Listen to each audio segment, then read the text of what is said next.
जय Swami Samarth Maharashtrian dish या YouTube चॅनलला आपलं स्वागत। आज आपण उपवासाची भाजणी बनवणार आहे।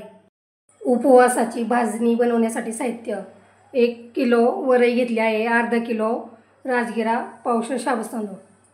सर्व साहित्य भाजून घ्यायचं। वरई चांगली भाजून घ्यायची।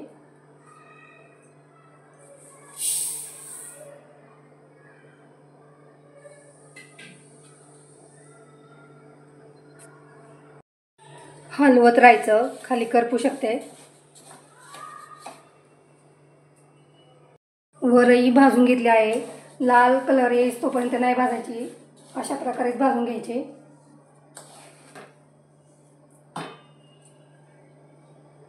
मोठ्या भांड्यात काढून घ्यायची थंड होण्यासाठी। वरई काढून घेतली आहे, राजगिरा टाकून घ्यायचा।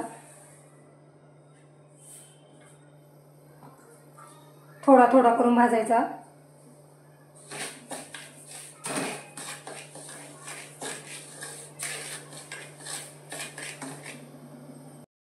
हलवत राहायचं,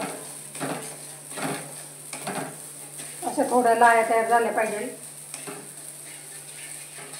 पूर्ण नाही करायचा, थोड्याशा लाह्या तयार झाल्या पाहिजे।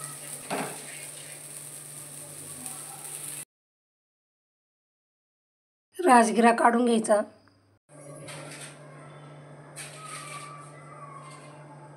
उरलेला राजगिरा टाकून घ्यायचा।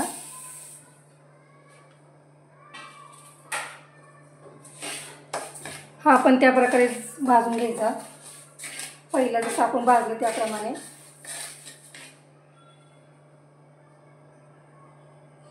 हलवत राहायचं।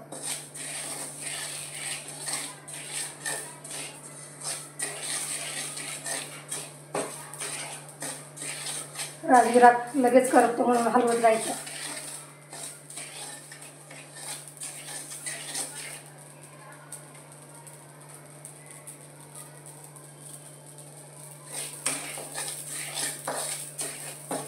लाह्या तयार व्हायला लागलेला आहे।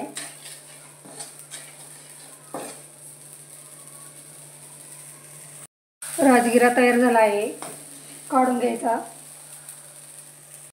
शाबूत तांदूळ टाकून घ्यायचे कढईमध्ये। शाबूत तांदूळ चांगले भाजून घ्यायचे।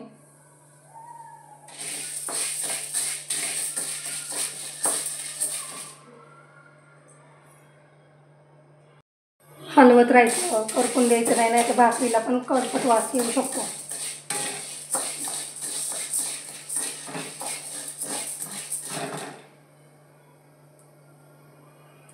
शाबूत तांदूळ भाजून झाले आहे।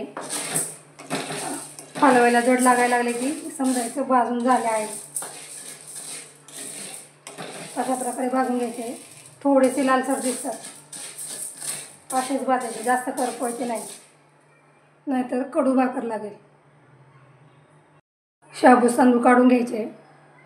अशा प्रकारे सर्व भाजून घेतलं आहे, गार होऊन द्यायचं, नंतर दळायचं। अशा प्रकारे भाजून घ्यायचं। आपली उपवासाची भाजणी तयार झाली आहे, गार झाल्यानंतर दळायची। उपवासाची भाजणी दळून घेतली आहे।